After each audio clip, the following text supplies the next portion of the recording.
let's just take a look at this because we don't have much time left. But this is just sort of stunning to me. I mean, I've never seen anything like this. We got the ABC Ipsos poll. There was also a Fox poll too, right? Yes. I can find that visual for you. Do we have the Fox poll? This is, but here's I want to read some of the ABC Ipsos poll if we have that too.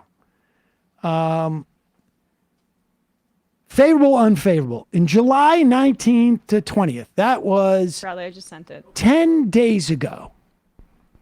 10 days ago, Kamala Harris's favorability was 35%. Her unfavorability was 46%.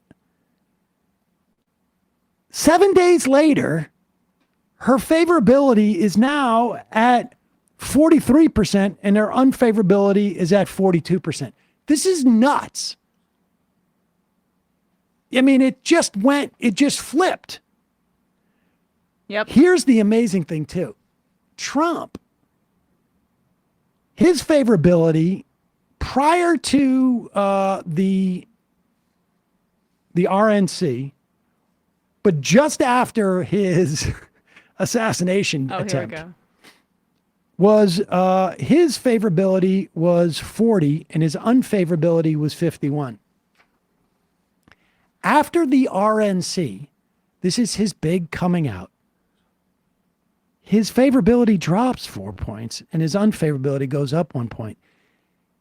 That is not why you want a convention. There's two reasons to have a convention. One is to raise your favorability. Yep. And to get a bump in the polls. There is no other reason to have that except to introduce your vice president and have them get a big bump from it. Which is usually customary. Which is like standard, par for the course, so much so that people don't even really pay that much of attention to it because it's normal to get a 15-point bump out of a convention. So Trump actually goes net negative on favorability from where he was prior to the convention. Vance goes from 25% favorability, 31% favorability, 25% unfavorability, 31%, to 24% favorability, 39% unfavorability. That's in the ABC Ipsos, but it's even more dramatic in other places.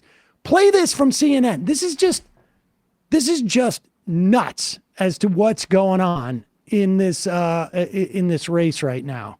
Now, will it change? It's unlikely to maintain this dynamic. September, October, those are the months where things really start to heat up. But this is crazy. Now, it's possible that after the DNC, Harris's numbers will go down, but I don't think so. Here we go.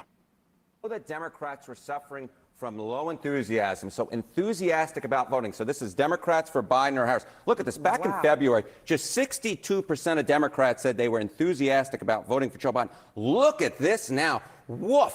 Up to 88% now say that they are enthusiastic about voting for Kamala Harris. That is a huge jump. That is a 26-point jump. Look at Trump during the same stretch. Republicans for Trump. It was 80% in February. Look, it's still fairly high at 82%. But compared to February, where Trump had this 18-point advantage, now we see Harris with a 6-point advantage. It's definitely for Democrats.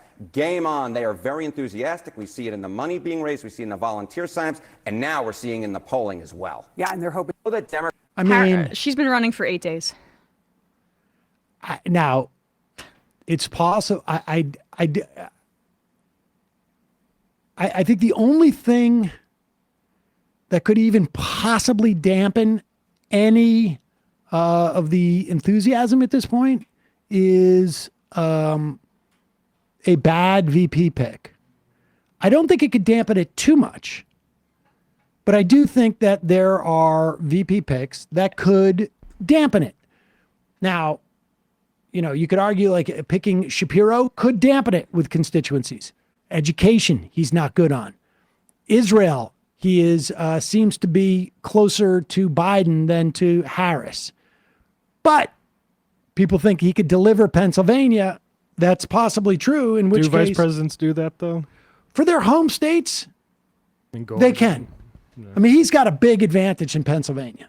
He does. I think, though, the thing that I hope she doesn't do is that she should recognize that the campaign is fed off of a lot of progressive and youth energy in its getting off the ground in such a historic way because of how many young people are disgusted by Biden's Israel policy and Gaza policy. So she doesn't need to make, I don't think she needs to make a pick that secures her one particular state at this point. We're past that.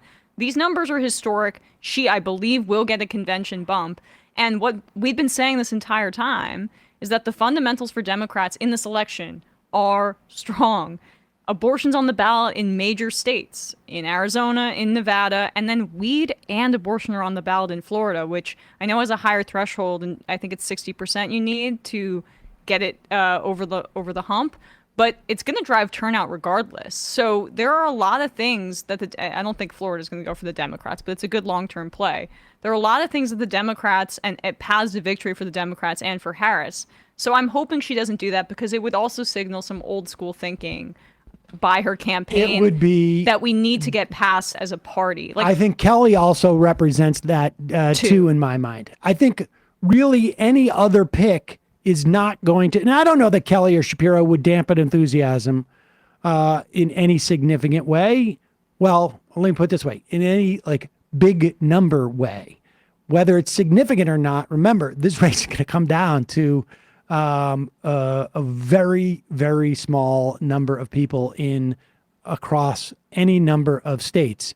Pennsylvania, you must have, but there's no indication to me that you couldn't get a Pennsylvania with, Tim Walz seems like he would be comfortable going into Pennsylvania. Bashir seems like he would be comfortable going, even like Cooper. I mean, if you're looking for picks that are not going to piss anybody off, do no harm should be the first thing. Then you get someone like maybe a Bashir or a Cooper. Like, you don't know where they land. Even Walz, like nobody. It's hard to imagine anybody being offended by Tim Walz. oh, Walz would show vision. Walz would be if she picks Walz. This is what I've been saying about her connections to SEIU and some of her care policies from the 2020 run. This would be like, we are going to go all in on taking care of families, whether it be school lunches, whether it be through child care, elder care.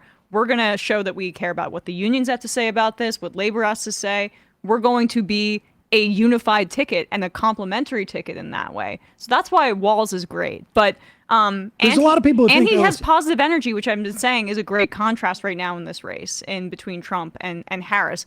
Positive vision versus darkness and focus on like sexuality and gender and all that. And let's be clear, I'm not terribly concerned with who the VP pick is as VP.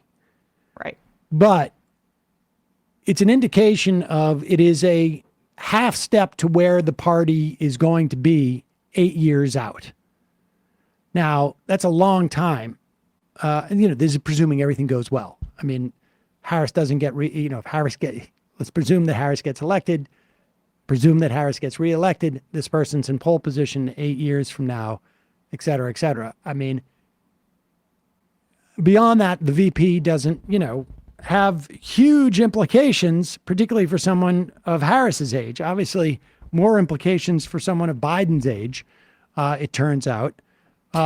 So that's really the issue. Well, right. And so point being here, though, there's only, she can find someone that complements her and she doesn't have to, I think, make a desperate move for somebody to tack towards the center, given the enthusiasm. And back to like some of those polling numbers in the race, it's been a race to define the candidacies over the past 2 weeks. And the Republicans are losing because even though Harris has only been running for 8 days, they've already defined J.D. Vance way better than the Republicans have defined Kamala Harris. They've defined him as a weirdo who's obsessed with women's bodies and families and all of that. That hasn't happened on the Republican side. And so then they get another bite at the apple to define themselves at the convention in a few weeks. Hey, folks, don't forget to hit the subscribe button and check out our daily show. We do it every day at 12 p.m. Eastern for about 2.5 hours. We even take phone calls. You should check that out.